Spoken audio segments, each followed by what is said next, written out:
What's good, y'all? It's your boy KCB. We're back at it. We got another one here. So I've had a few people ask on how I mix my beats. So I want to go ahead and give you guys a quick little guide on how you can mix your beats on FL Studios. So let's go ahead and get right into it.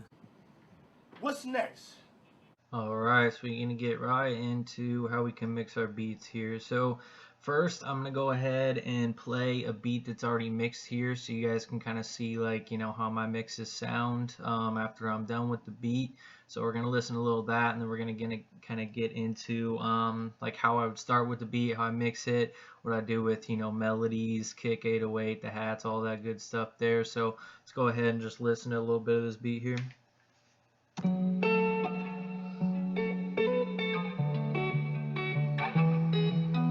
Kyle, cook this beat. Oh my God, Alex.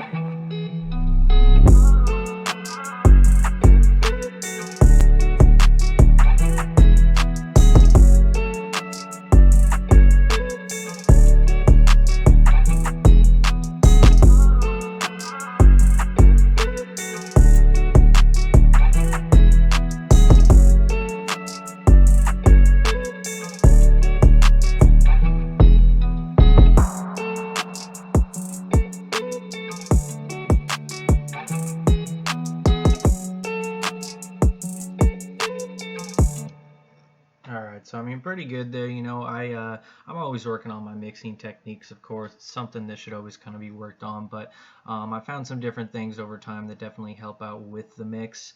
I mean, just right out the gate, like once you put a sound into your channel and you start, making your beat, usually, unless you have templates or presets for your mixer, everything's going to be too loud right off the bat. At first, I used to just kind of like try and make like the 808 real loud and kind of mix everything, around it. But I definitely figured out that, lowering the faders, the volumes of everything is going to be one of the best things to do, and kind of go from there. So, like, I made my own mixer presets on, FL here. So I would recommend that. Like, make a couple good mixes and then go ahead and kind of make your own templates. And the way you can do that is once you have it all set up, you can go File. You can go Save Mixer Track State As, name it, whatever. Like, I have a bunch of different ones here that I've already made.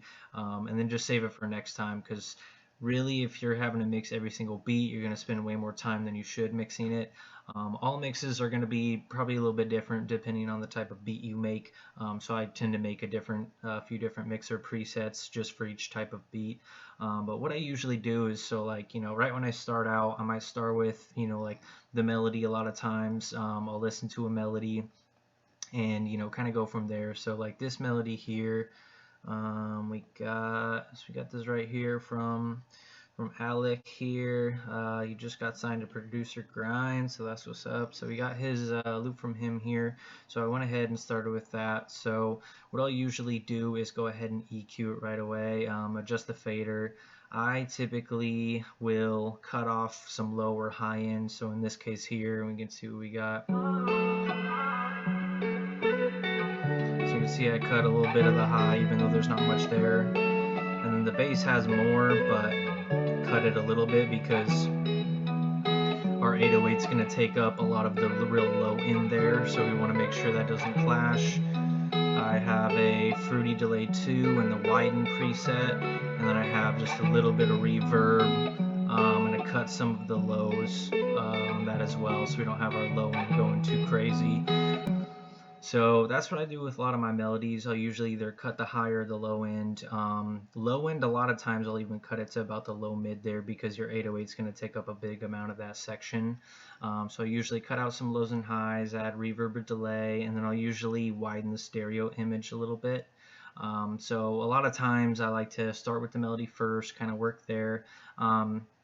I'll show you guys at the end what I do with my master, but usually where my melodies are going to sit is going to be right around kind of like the 24 to 21 dB range, kind of right in there. It might even jump around 18-ish. It really depends on your melody, because if it has more of a low end, you're going to have it a little louder. If it's going to have a lot of high end, then you're going to have it probably right around that 24 range. So we can see with this melody here that we were just playing, You can see it's kind of range, and it dips about a little lower than 24, goes up to around 18 max. So I have that because this melody has some nice low and high end there, so we want to make sure it's nice and clear. So we have that there. So I kind of make all my sounds a bit quiet, and then what I do at the end is I actually just in my master take my EQ, cut some of the very lows and the very highs, and then I actually boost everything together, because if you mix it when everything's really loud, it's going to end up a lot more muddy than you'd like it. So I generally lower everything to where it's kind of quiet, and then I actually boost it with my EQ and then put it into a soft clipper as well. So that's kind of the end result. But while I'm mixing it, so we got our melody there, we lowered that, we used the stereo, we widened it a little bit. Probably the next big thing is going to be your 808, because your 808 can really clash with your melody and sound muddy. And so what I do with that, I do a few things. So I got, my 808 here. So we got that. Sometimes I do an EQ on it. Like sometimes I will actually boost the 808, cut some of the very lows, and actually boost it near the low mid to mid. That way it can kind of hit almost like a punch actually. So sometimes I'll do that, or sometimes I'll make it dip a little bit. With this one, I didn't even use the EQ because I wanted the 808 to really stand out and be a big part of it. Reverb, I don't add any reverb, I just make it very wide. Then I use a clipper on it, Fruity Blood overdrive in the boost setting, and I have a limiter on it because I sidechain my kick here. So I sidechain my kick. My kick, same thing, I just made it wider. I have a boost on the Blood overdrive, and I use a clipper as well. I sidechain it, and then I have my limiter set up to where it'll cut some of the 808. I use both my 808 and my kick in mono on this one. I usually do that a lot because a lot of times, they use a lot more mono than stereo. So I'll usually adjust it in both. And then one way you can use with your mix too is you can actually mix it. So here you can mix it in mono and see how it sounds. Because usually if it sounds good in mono, it'll sound pretty good normally. But if it sounds really muddy in mono, then the overall mix is going to sound muddy. So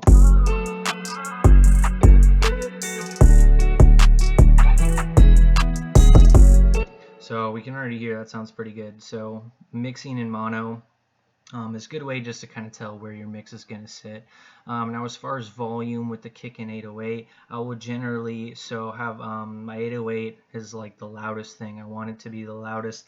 A lot of times when you have something that's in the really low frequency range there, you're going to want it a lot louder. So with this one, we can see I have it boosting around 9, but on the master it's going a little bit above 3 there.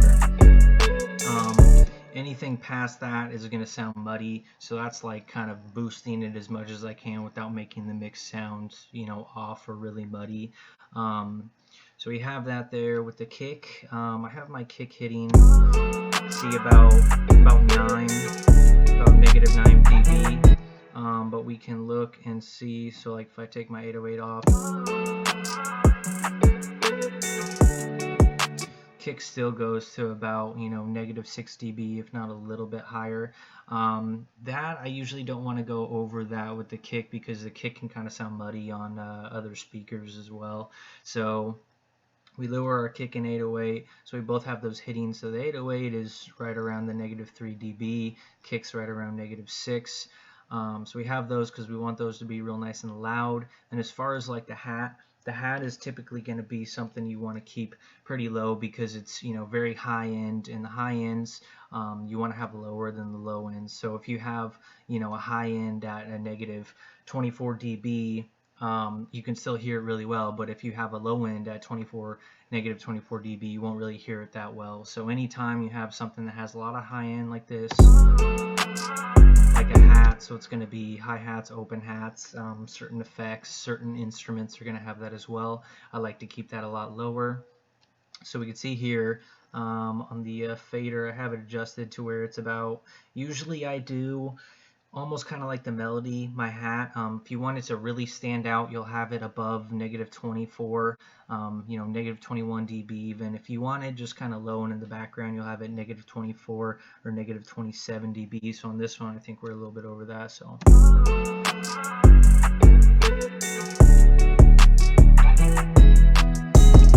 So you can see it ranges. It's kind of right around a little bit above -24, and then goes up to, right around -21, maybe -18. But that's something where we can keep that a bit quieter because that's going to stand out because it's such a high frequency.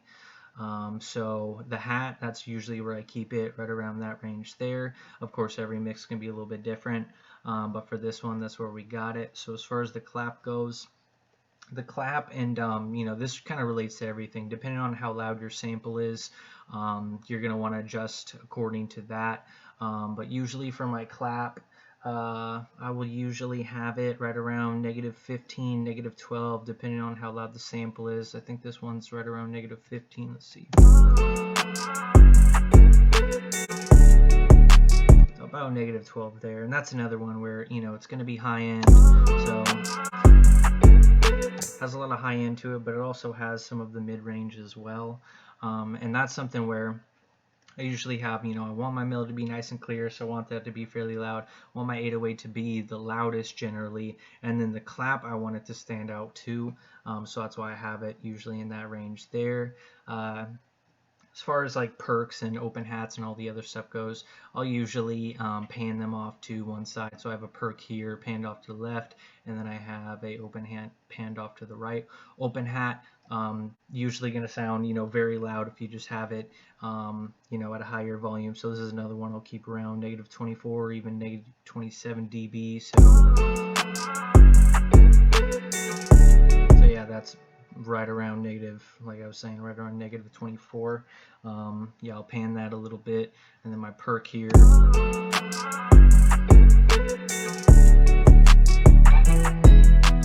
My perk, I want quieter than my clap. I usually don't want it any louder than my clap, so that's another one I'll have slightly below -15, like mine's boosted -21, -18, right in that range there.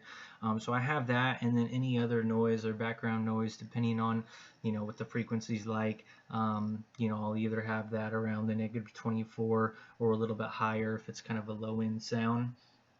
So yeah, really the big part, like I was saying, is to make presets. So like make your kick sound nice and then save it, make a preset for it, and do that for everything. So like when I start beats, I already kind of know what volume I want it at, and so I'll add the preset to it and then adjust from there.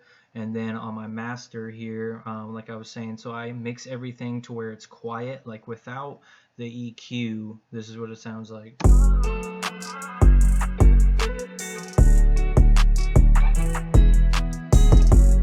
Like pretty good, but not the full volume that I want with it. And so that's why I'll mix it, with the volume lower, and then I just kind of push the EQ up a little bit to, what is that, a little bit below the +6 there. So I mean, it depends, depending on how loud you already have the other instruments and the drums. But like I said, it tends to work if you make it, you mix everything at a lower volume and then boost it all together instead of trying to make everything as loud as possible. It just tends to be a lot easier for your mix. So we got that, we got the EQ, we got it going into a clipper there.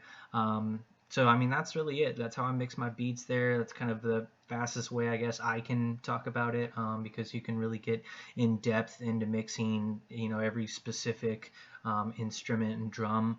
But yeah, that's kind of my quick way on, just kind of explaining how I mix beats on FL Studios. Once again, the mixer presets and templates are some of your best friends. I know, there's some pretty great ones out there. So if you don't know where to start, you can go ahead and you'd find a couple. I mean, you can find them fairly easy. There's lots of accounts out there that make some good presets for you. So go ahead and start with that. Make your beat, kind of mix accordingly, but oftentimes, yeah, just really kind of leveling all the volumes is real important, and then kind of adjusting from there. So that's what I got. That's how I mix my beat. So I hope y'all learned something today. Sorry if this was just a lot of me talking, but that's kind of what a lot of the mixing is just kind of talking about how you would do it.